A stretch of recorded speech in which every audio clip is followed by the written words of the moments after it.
Hari ini Tuhan kami mau mendengarkan firman-Mu. Kami tidak mau kehilangan berkat. Oleh sebab itu hamba berdoa di dalam nama Yesus. Tidak ada satupun di antara kami yang tidak diberkati oleh Tuhan. Kami pulang dengan penuh sukacita. Kami pulang dengan hati yang gembira. Karena kami mengalami perjumpaan dengan Tuhan di awal tahun 2016. Terima kasih Bapa, berkati kami, urapi kami. Sucikan, kuduskan tempat ini, waktu ini tubuh serta jiwa kami. Dan berfirmanlah ya Tuhan Yesus yang baik, sesuai dengan kebutuhan kami masing-masing. Terima kasih Bapa, terpujilah namamu. Di dalam nama Tuhan Yesus, kami siap menerima berkat-Mu. Haleluya. Amin. Silakan duduk.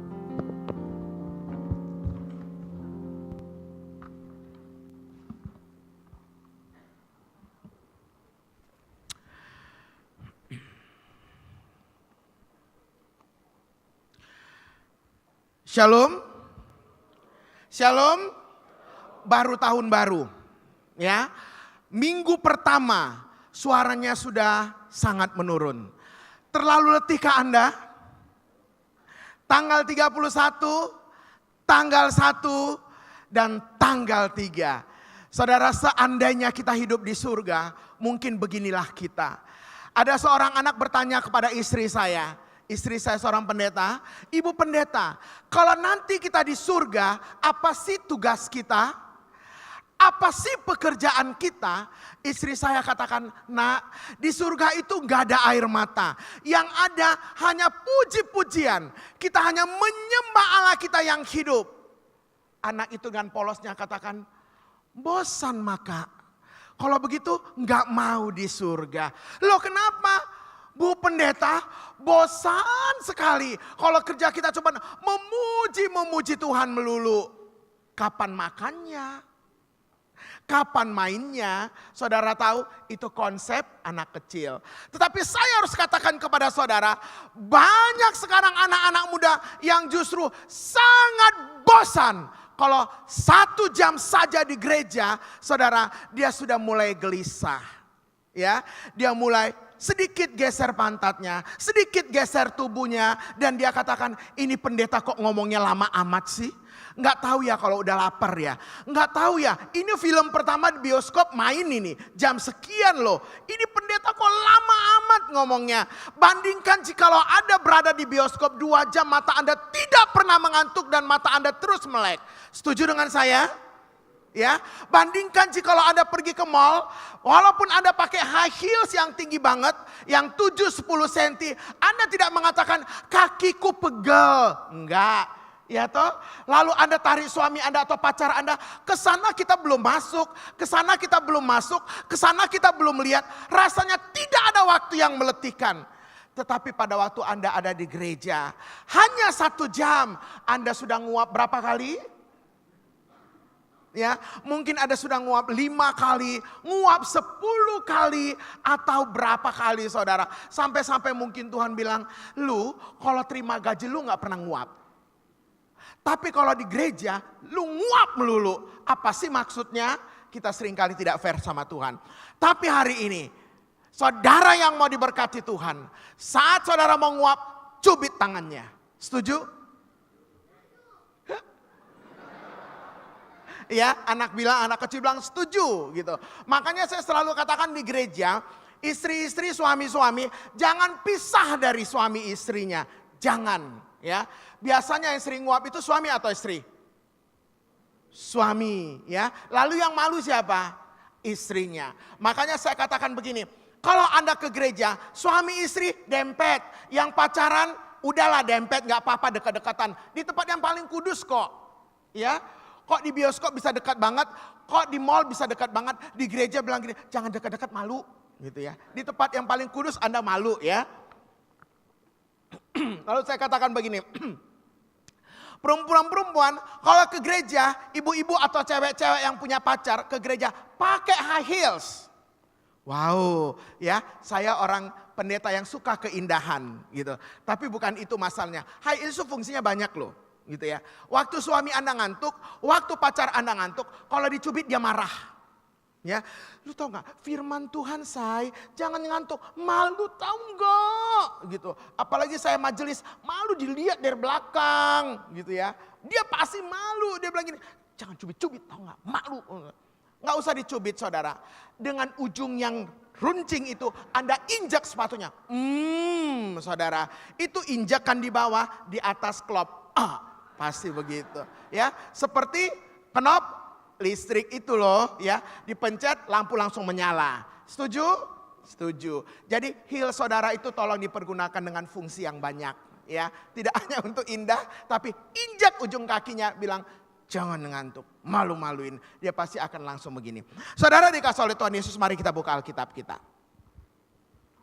Kita akan mendengarkan firman Tuhan, kita akan membaca firman Tuhan dari 1 Raja-Raja pasal 3. 1 Raja-Raja pasal 3.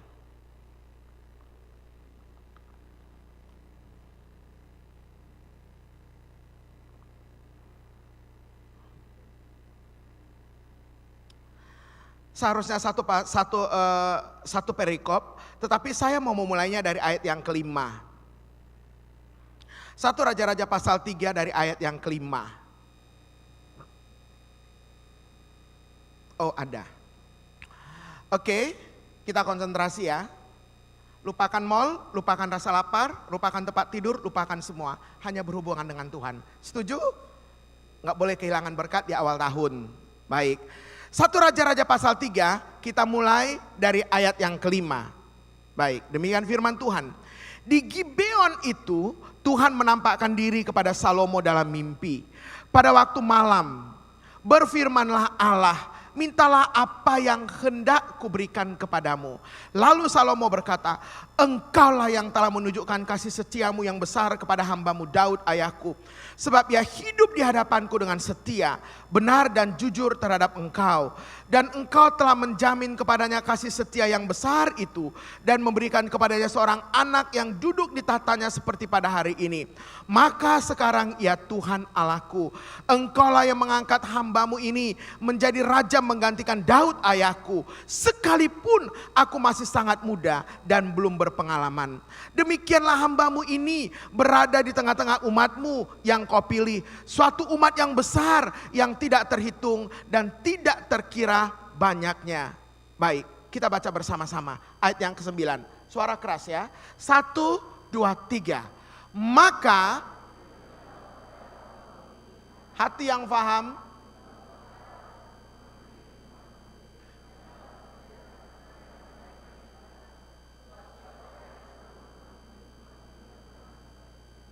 baik, ayat yang ke-10, lalu adalah baik di mata Tuhan bahwa Salomo meminta hal yang demikian.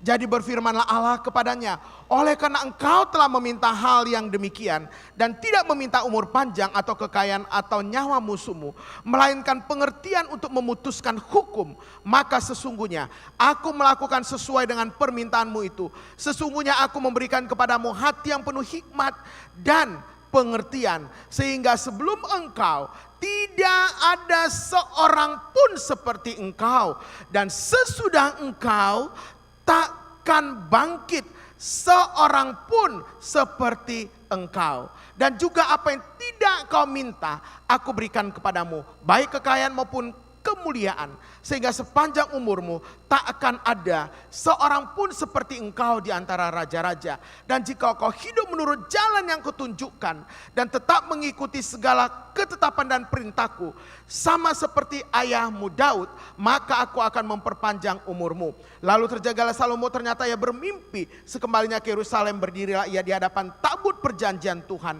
Dipersembahkannya korban-korban bakaran dan korban-korban keselamatan. Kemudian ia mengadakan perjamuan masing-masing bagi semua pegawainya. Terpujilah nama Tuhan. Saudaraku, tema kebenaran firman Tuhan di ibadah LCS ini adalah ask to be wise, ya.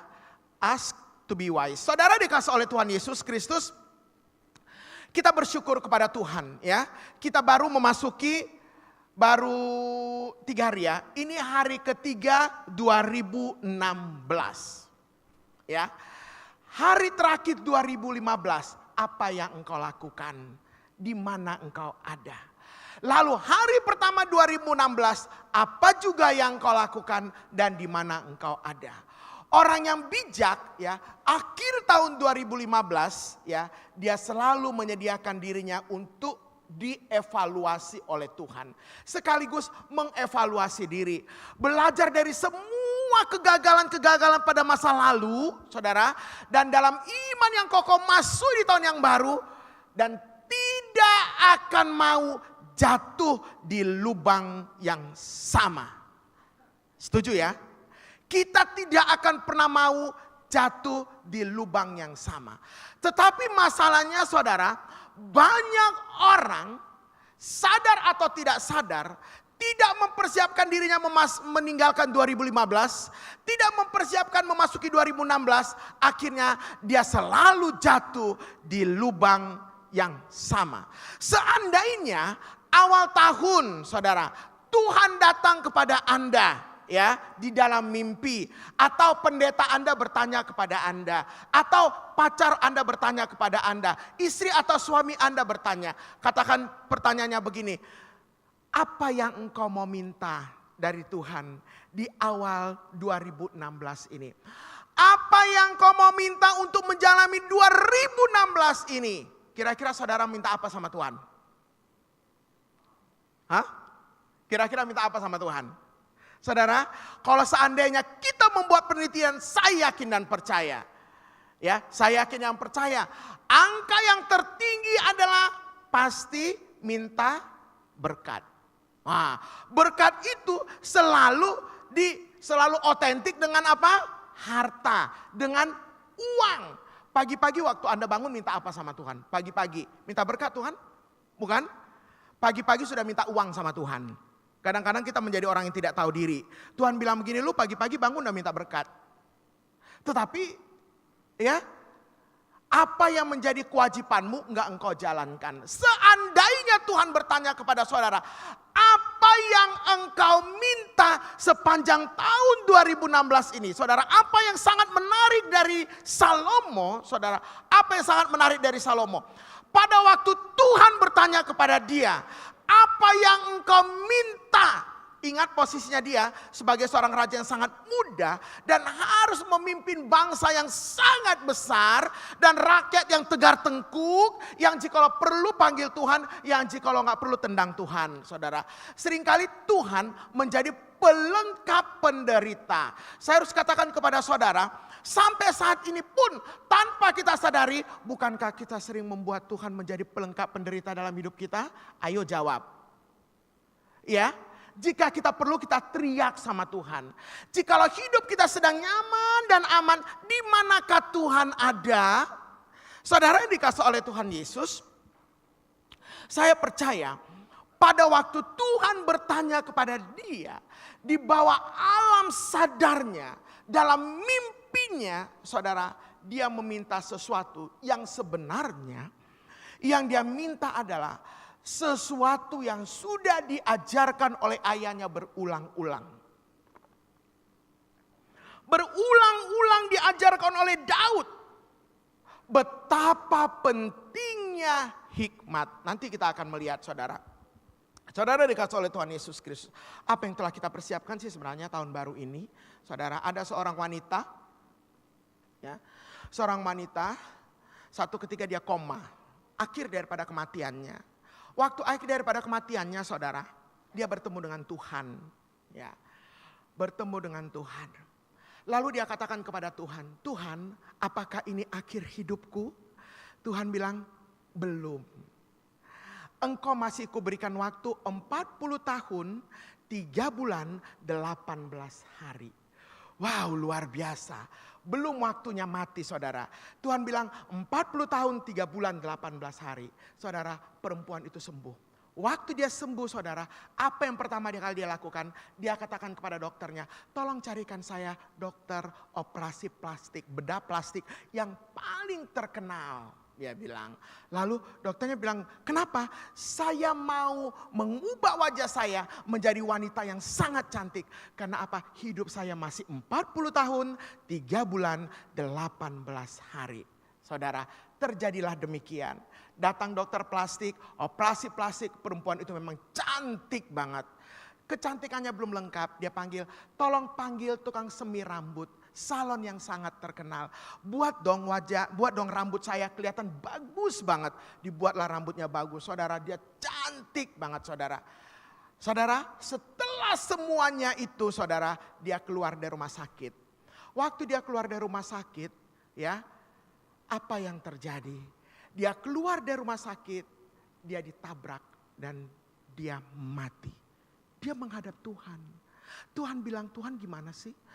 Bukan kau mengatakan usiaku 40 tahun lagi, 3 bulan dan 18 hari. Tuhan bilang, oh maaf saya nggak mengenal kamu. Kamu toh itu. Ya, Anda tahu mengerti?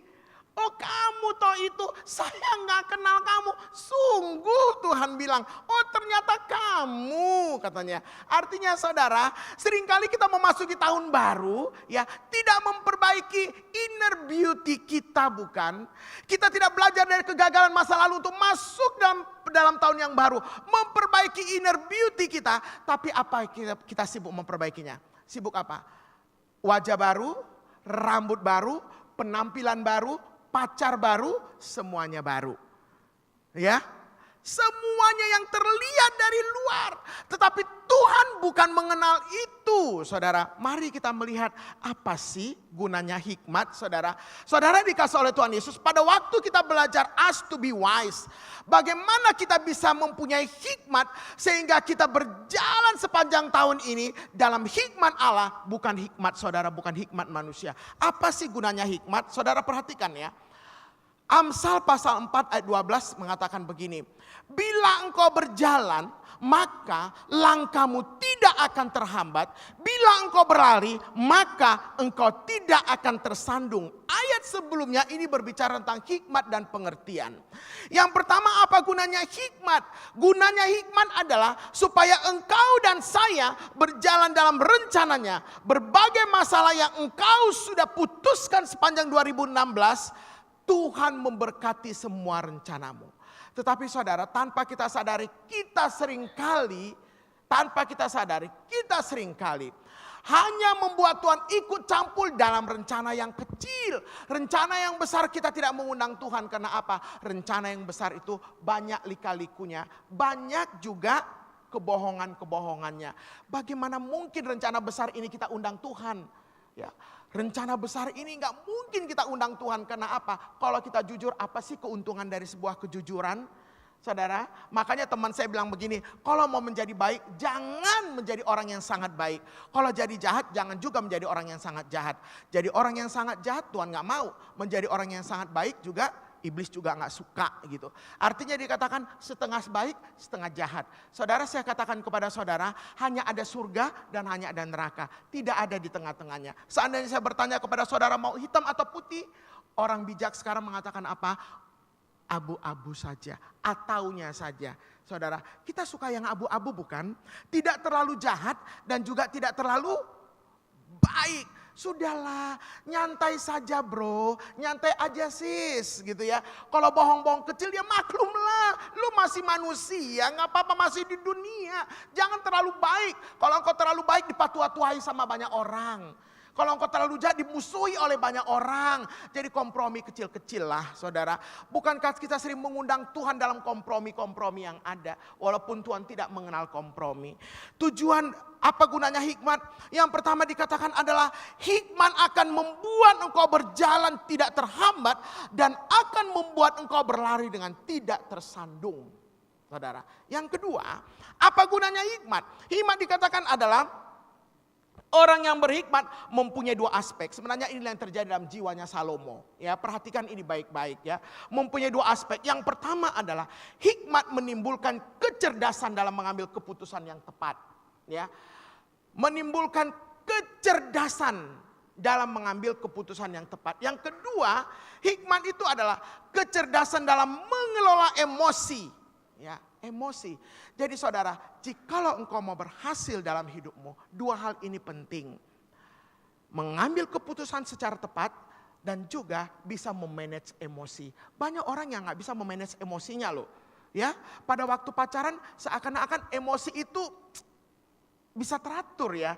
Rasanya kalau kamu di samping saya semuanya aman gitu. Walaupun mungkin Tuhan gak ada di samping kita gitu ya. Semuanya aman gitu. Demi kamu. Saya harus katakan begini, yang namanya orang pacaran itu saudara tidak ada 100% itu terbuka, enggak.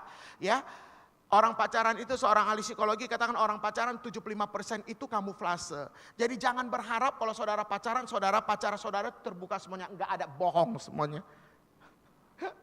Lihat aja nanti terjadinya setelah menikah gitu. Loh kok kamu begini sih? Ya iyalah, saya dulu gak mungkin saya terbuka. Kalau saya terbuka pasti putus. Pasti putus. Semuanya kamuflase. Saudara mengambil keputusan secara tepat dan bisa memanage emosi. Dan ini terjadi pada Salomo. Dia mengambil keputusan yang paling tepat saatnya. Tetapi dia memanage emosinya. Bagaimana mungkin dia bisa memimpin bangsa yang sangat besar luar biasa ini. Seorang suami memimpin anak cuma 3 saja udah stresnya minta ampun. Pulang kantor dia bilang begini, "Mam tolong dong kopi." Mamanya bilang apa? "Sorry pap, gue juga capek." Siapa mau memperhatikan siapa saudara? Hanya 3 dombanya tapi pusingnya minta ampun. Ya, seorang pendeta dombanya 100, 200, 300 mungkin bisa menjadi sangat stres. Ya, tetapi saudara perhatikan baik-baik. Salomo bisa mengambil keputusan yang paling tepat dengan kecerdasan yang sangat luar biasa. Dan dalam mengambil keputusan itu dia bisa memanage emosinya. Kenapa? Karena hikmat. Bagaimana cara kita mendapatkan hikmat? Mari kita belajar. Saudara, perhatikan baik-baik. Bagaimana kita mendapatkan hikmat?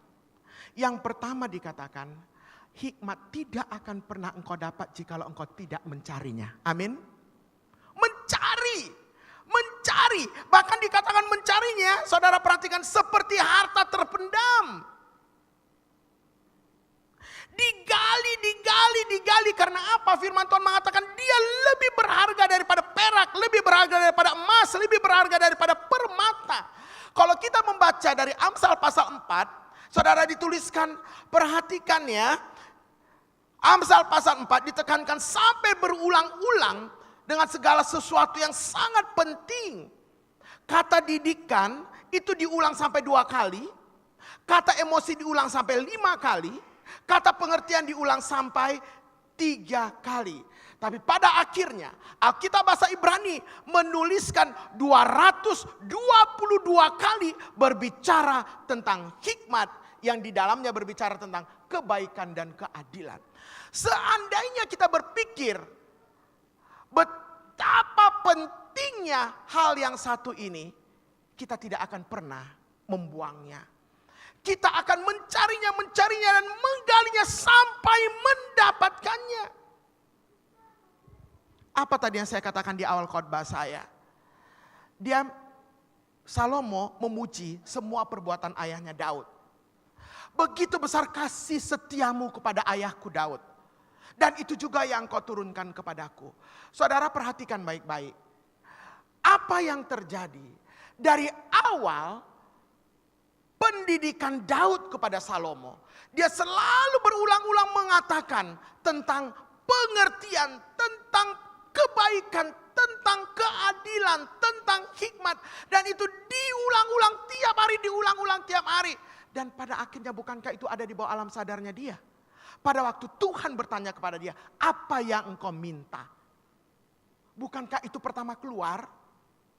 Ya, berikan aku pengertian, berikan aku hikmat.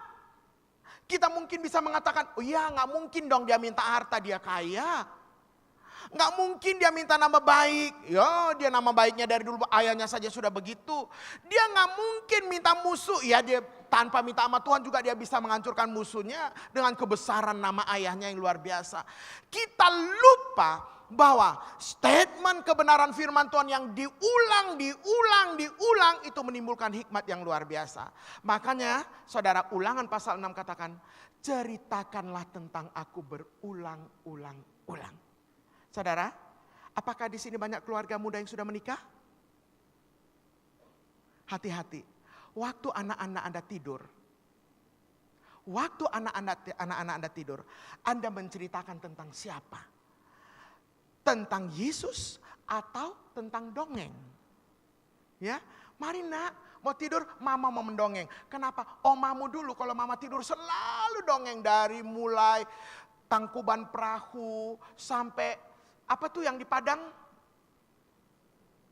Apa tuh? Yang jadi batu itu? Nah, maling kundang. Oh, tujuannya cuma satu. Lu kalau melawan orang tua lu, pokoknya lu jadi maling kundang. Tuh, lihat tuh ya. Nah, tujuannya cuma satu. Kenapa? Yang dia ceritakan cuma apa? Semua dongeng dia ceritakan, akhirnya anaknya itu pintar banget kalau berdongeng. Pada waktu berbicara tentang Allah, dia gak kenal Tuhan. Kenapa orang tuanya tidak menceritakan tentang itu? Nah, ini yang begitu salut yang kita lihat dari Daud. Dia menceritakan berulang-ulang-ulang. Saudara dikasih oleh Tuhan Yesus, jangan pernah bosan kalau Anda mendengarkan firman Tuhan. Amin. Jangan pernah bosan. Sama seperti Anda menghitung uang tidak pernah bosan kan? Anda hitung uang bosan gak? Bosan gak? Bosan gak? Saya mau bertanya kepada Anda. Firman Tuhan pada hari ini kita dengar dari mana? Dari mana? Yang sudah dapat silakan angkat tangan. 1, 2, 3, 4, 5, 6, lupa. Kalau saya bertanya kepada Anda, nomor PIN Anda berapa? Hitungan detik Anda bisa jawab. Ya bukan? Kenapa? Karena Anda mengingatnya berulang-ulang. Seandainya Anda mengingat firman Tuhan berulang-ulang, bukankah secara otomatis itu langsung keluar pada diri Anda? Satu ketika, saya baru pindah dari Ambon. Ya, sedikit saja cerita. Pindah dari Ambon dalam kerusuhan yang sangat luar biasa. Ya, masuk ke Makassar, saudara. Waduh, saya bilang gawat ini. Kita pindah dalam kerusuhan begitu, pindah ke sini lagi. Waduh, gimana nih caranya? Gitu, saudara. Lalu saya ada di kendaraan umum. Mau jalan-jalan di Makassar ya, kendaraan umum, saudara. Waktu berada di PT-PT, saudara, di depan saya itu ada orang yang pakai songkok, ada orang pakai jilbab, begitu ya, satu. Cuman saya mungkin yang Kristen, saudara. Terus tiba-tiba, saudara, itu PT-PT-nya ngerem mau nabrak. Ya. Waktu dia ngerem mau nabrak, saudara, otomatis mulut saya ini keluar gini, dalam nama Yesus. Saudara tahu, hanya detik itu orang satu PT-PT itu mandang saya begini. Saudara, refleksnya saya begini. Hah? Anda tahu, saya seorang pendeta yang masih dalam ketakutan dari sana. Dan semua mata memandang saya begini. Saya, oh ya saya salah. Apa saya salah ya? Betul, mungkin saya salah pada waktu. Tapi kenapa? Karena itu sudah melekat dalam diri saya. Seandainya itu melekat dalam diri Anda, bukankah itu akan berulang-ulang dalam diri Anda? Apa yang melekat dalam diri Anda? Yang kedua, saudara, bagaimana saudara bisa mendapatkannya? Perhatikan. Salomo sangat sadar bahwa dia tidak pernah mampu untuk memimpin bangsa itu. Dia tidak sehebat Daud. Dia belum punya pengalaman yang sangat luar biasa. Usianya masih sangat muda. Mengapa dia bisa mendapatkan dan bagaimana dia bisa mendapatkan hikmat itu? Dengan menyadari bahwa dia memiliki banyak ketidakmampuan. Saudara, Tuhan hanya memberikan hikmat kepada orang yang sadar bahwa dia tidak pernah mampu. Amin. Saya mau tanya Anda, siapa yang merasa tidak mampu masuki 2016? Silakan angkat tangan. Siapa yang merasa bahwa Anda tidak mampu masuki 2016? Banyak ya, banyak merasa mampu ya, hati-hati ya. Ketidakmampuan kita pada akhirnya membuat penyerahan kita kepada Tuhan itu total. Bukankah demikian Salomo? Dia menyerahkan secara total kok, sangat total kepada Tuhan. Engkau tahu Tuhan, aku tidak pengalaman seperti bapakku. Aku tidak seperti Daud, aku tidak mampu. Bagaimana mungkin aku bisa mengambil keputusan yang tepat bagi bangsa yang sangat besar ini? Saudara, ketidakmampuan kita membuat kita pada akhirnya sungguh-sungguh total bergantung kepada Tuhan. Salomo tidak tergiur dengan kekayaan. Salomo tidak tergiur dengan ketenaran, kejayaan, pembalasan terhadap musuh-musuhnya. Saudaraku, Yeremia pasal 9, saya mau bacakan bagian firman Tuhan ini. Memasuki 2016, hati-hati saudara. Perhatikan Yeremia pasal 9, 23, 24 mengatakan demikian. Beginilah firman Tuhan. Janganlah orang bijaksana bermegah karena kebijaksanaannya. Janganlah orang kuat bermegah karena kekuatannya. Janganlah orang kaya bermegah karena kekayaannya. Oh, Tuhan bilang begini, jangan lu sombong ya karena lu merasa bijaksana. Jangan kau sombong ya karena kau kuat ya. Jangan kau sombong ya karena kau kaya ya. Tuhan bilang enggak ada artinya. Tapi Tuhan katakan begini, perhatikan baik-baik. Tetapi siapa yang mau bermegah, baiklah bermegah karena yang berikut, bahwa ia memahami dan mengenal aku. Amin. Apa Anda sudah memahami Tuhan? Apa Anda sudah mengenal Allah? Kalau orang bertanya kepada Anda, apakah Anda mengenal Yesus? Oh iya dong, saya Kristen dari kandungan, nggak mungkin saya nggak kenal Tuhan saya. Oke, cerita sama saya. Yesus, mamanya Maria, bapaknya Yusuf, matinya segini. Saya bilang orang tuli pun tahu itu. Ya, orang yang nggak Kristen pun tahu itu. Yang mau ditanya kepada Anda adalah, apakah Anda mengenal karya Tuhan?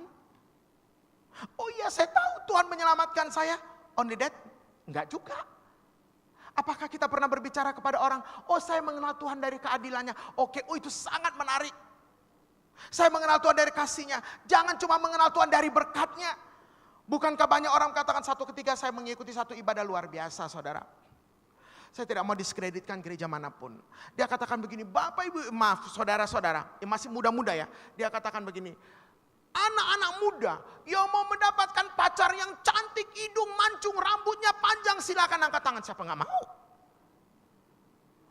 Laki-laki semuanya angkat tangan, saudara. Yang walaupun kalau berkaca mungkin nggak cocok, gitu, tetap juga angkat tangan. Gitu. Waduh, saudara-saudara yang mau diberkati Tuhan sepanjang tahun 2016 ini, saudara, yang tidak akan miskin, yang tidak akan bangkrut, yang tidak akan sakit, silakan angkat tangan. Saya bilang, siapa nggak pernah sakit ya? Susama dengan Tuhan itu. Dalam hati saya begini, ini pendetanya khotbah atau jual kecap? Apa yang dia cerita? Pada waktu saya mengenal Tuhan, saya mengenal bahwa Tuhan mengasihi saya. Artinya, kalau saya salah, Tuhan mencambuk saya. Tapi saya juga mengenal Tuhan yang adil. Dari segala semua konsekuensi perbuatan dosa saya, itulah keadilan Tuhan. Seorang yang bertobat, pada waktu dia suka berzina, lalu dia kena AIDS, dia bertobat. Saudara, kasih Tuhan sempurna atasnya. Suatu ketika dia bertobat, dia mati, dia masuk surga. Tapi dengan pertobatan dia, apakah penyakit AIDS-nya hilang? Bisa iya, bisa tidak. Kalau kita berbicara kasih Tuhan, pasti dia akan menuntut. Nggak mungkin dong, pasti saya akan sembuh. Keadilan Tuhan bilang apa? Segala konsekuensi dari perbuatanmu adalah engkau mati dalam keadaan sakit AIDS. Apakah dia tidak masuk surga? Oh, masuk surga. Pertolongan Tuhan sempurna kok, saudara. Saudara yang dikasih oleh Tuhan Yesus, bagaimana dengan Anda? Apa yang Anda andalkan masuk 2016? Apakah harta? Usaha Anda sedang menanjak? Investasi Anda tanpa hikmat? Saudara dikasih oleh Tuhan. Yang ketiga, bagaimana Anda bisa mendapatkan hikmat? Amsal pasal 1 ayat 7. Bagian firman Tuhan ini sangat terkenal mengatakan, takut akan Tuhan adalah permulaan pengetahuan. Tetapi orang bodoh menghina hikmat dan didikan. Takut akan Tuhan. Apa yang dijalani Daud semasa hidupnya, pergumulannya, kesesakan, kejatuhannya dalam dosa. Bukan dia sangat transparan. Oh, dia transparan. Sampai saat ini, saya mungkin bisa mengatakan ya, tidak ada orang seperti Daud. Yang pada waktu dia berbuat dosa, dia buka habis-habisan. Ini dosa saya. Kita kan enggak ya, udah buat dosa, ditegur orang, malah ngamuk-ngamuk. Loh, Anda berdosa. Ayolah, ayo ke gereja. Oh enggak, siapa yang berdosa? Enak aja bilang saya berdosa. Emang tuh pendetanya gak benar, majelisnya gak benar. Udah tahu berbuat dosa dia lari. Banyak loh orang sekarang kayak begitu. Udah tahu salah, bikin masalah lagi, saudara. Enggak, di 2016 ini oleh karena hikmat, saya harus katakan kepada saudara, belajarlah takut akan Tuhan. Sudahkah Anda takut akan Tuhan? Taati apa yang jadi perintah-perintahnya. Lakukan semua firman-Nya. Jangan setengah-setengah. Ada orang yang dibaptis katakan begini, waktu dia dibaptis, maaf, dicemplungin, dibaptis, tangannya naik. Loh, pendetanya bilang, kok tangannya naik? Dicemplungin lagi, tangannya naik. Loh, pendetanya bilang begini, masukin semua. Kok tangannya? Dia bilang, Pak Pendeta silakan baptis saya, tapi bagian ini jangan. Kenapa? Ini masih bisa balas dendam. Masih ada orang yang saya mau pukul. Kalau Pak Pendeta baptis semuanya, bagaimana saya bisa balas dendam? Gitu saudara. Bukankah kita mengatakan, oke, mataku kudus, mulutku gak pernah ngomongin orang lain. Bagaimana dengan tangan Anda? Bagaimana dengan kaki Anda? Ya, saudara, ini pertanyaan yang luar biasa bagi kita. Praktis sekali. Tuhan katakan, jangan melakukan firman Tuhan setengah-setengah. Lakukan dengan segenap hatimu. Yang keempat, saudara, bagaimana kita bisa mendapatkan hikmat? Milikilah pengenalan akan Tuhan secara langsung. Nah, saya senang bagian firman Tuhan ini. Satu ketika Ayub mengatakan begini, hanya dari kata orang saja aku mengenal engkau. Pertanyaannya, apakah engkau sudah mengenal Tuhan? Ya, kadang-kadang saya lucu ya lihat orang bersaksi. Kadang-kadang bersaksi di depan, saudara-saudara, Tuhan bekerja luar biasa di KKR sana. Banyak orang sembuh, wah luar biasa. Pertanyaannya, bagaimana dengan Anda? Bukankah kita sering membanggakan iman orang? Bagaimana dengan iman Anda? Bukankah kita sering melihat orang betapa rohaninya dia? Bagaimana dengan kerohanian Anda? Jangan mengenal Tuhan dengan apa kata orang, tapi kenalah Tuhan dengan apa kata Tuhan untuk diri saya. Apa kata saya tentang Tuhan. Ini penting. Oleh sebab itu saya katakan kepada saudara pada hari ini, jangan jadikan pengalaman orang lain menjadi pengalaman Anda. Tetapi jadikanlah pengalaman Anda bersama dengan Tuhan yang akan bisa menguatkan perjalanan hidup Anda. Saudara dikasih oleh Tuhan Yesus, jangan pernah berhenti mengenal Tuhan. Berapa banyak Anda baca firman Tuhan? Dunia ini kan semakin lebih tua. Firman Tuhan mengatakan hari-hari ini hari yang jahat. Semakin jahat. Anda akan baca Alkitab ini saudara, 10 tahun kemudian firman Tuhan itu bunyinya tetap sama. Hari-hari ini jahat. Anda akan baca 20 tahun lagi, tetap sama bunyinya, gak berubah. Oleh sebab itu dikatakan, bagaimana Anda bisa merenungkan bagian firman Tuhan ini di awal tahun 2016 ini. Dan sampai nanti akhir Anda menutup tahun 2016. Saudara, siapa yang yakin 2016 akan hidup? Coba angkat tangan. Yang yakin gak akan mati 2016? Mati semua. Gimana Pak? Sibuk banget Bapak nanti penguburan. Mati semua Pak. Ya, kita gak pernah tahu apa yang terjadi. Banyak orang bilang gini, apa Anda mau masuk surga? Mau. Siapa yang mau masuk surga? Saya. Apa Anda mau mati? Enggak. Loh, emangnya Anda ini mau ke Henok apa? Mau ke Elia apa? Mati dulu baru masuk surga. Ya Pak Pendeta, kalau matinya bisa baik-baik aja ya Pak Pendeta. Maksudnya, iya matinya Pak Pendeta lagi tidur, langsung mati. Matinya jangan ditabrak dong Pak, jangan dipukulin orang. Jangan sakit-sakitan, maumu gitu loh. Hikmat saudara. Pengenalan akan Tuhan membuat engkau tidak merasa takut terhadap apapun.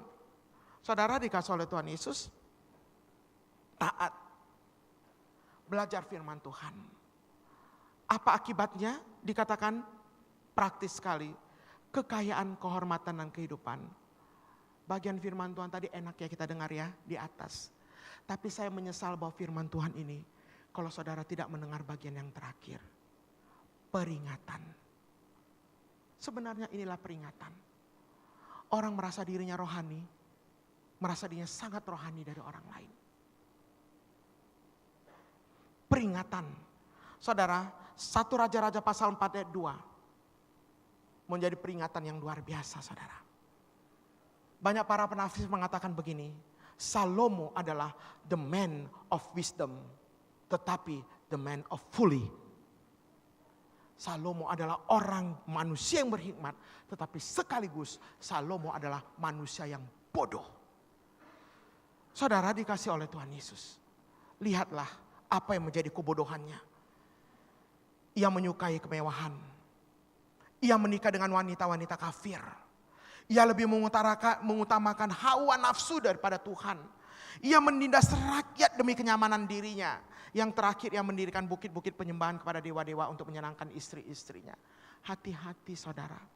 Semakin banyak yang dipercayakan oleh Tuhan kepada Anda, semakin dekatlah kita kepada kejahatan. Semakin banyak Anda diberkati oleh Tuhan, semakin dekat setan dengan Anda. Bagi setan, penjahat adalah teman, bukan musuh. Bagi setan, Orang yang tidak rajin ke gereja, orang malas ke gereja, bagi setan itu adalah teman. Nggak perlu dia goda lagi. Tapi bagi setan, Anda yang sering masuk gereja adalah musuh. Anda lah yang akan digoda. Semakin dekat Anda kepada Tuhan, semakin Anda melimpah dengan hikmat, setan semakin dekat kepada Anda. Sangat dekat. Pertanyaannya, apa yang paling banyak masuk di otak Anda? Apakah kebenaran firman Tuhan atau kebenaran-kebenaran dunia ini? Saudara dikasih oleh Tuhan Yesus, penting bagi kita. Keberhasilan, kesuksesan dan nama besar dapat menjadi berkat sekaligus menjadi cobaan bagi penerimanya. Oleh sebab itu saudaraku, jalinilah tahun yang baru ini dengan mengandalkan hikmat Tuhan. Hikmat. Mungkin hari ini engkau tidak punya harta. Mungkin hari ini engkau tidak punya kesuksesan. Mungkin hari ini orang tidak mengenal engkau. Tetapi bukan karena harta, oleh karena hikmat. Tuhan bilang, Tuhan akan memberikan apa yang engkau inginkan. Bahkan yang tidak engkau inginkan, Tuhan akan memberikan itu lebih daripada itu. Ingatlah Amsal pasal 1 ayat 7 menutup khotbah saya. Takut akan Tuhan adalah permulaan pengetahuan. Tetapi orang bodoh menghina hikmat dan didikan. Waktu engkau mendengarkan firman Tuhan setiap hari Minggu, entah itu firman Tuhan disampaikan 5 menit, entah itu firman Tuhan disampaikan 1 jam, konsentrasi. Jangan mau orang mengganggu Anda, jangan mau HP Anda bunyi, jangan mau ada dunia luar menghubungkan Anda. Tetapi Anda harus fokus kepada Tuhan, maka Tuhan akan memberkati Anda. Selamat tahun baru, Tuhan Yesus memberkati saudara. Amin, kita berdoa. Bapa yang baik, terima kasih kebenaran firman boleh memberkati kami. Biarlah kami hidup dengan hikmat-Mu Bapa, bukan hikmat kami sebagai manusia. Hanya hikmat Tuhanlah yang membuat kami boleh berhasil sepanjang 2016. Dalam nama Yesus. Amin.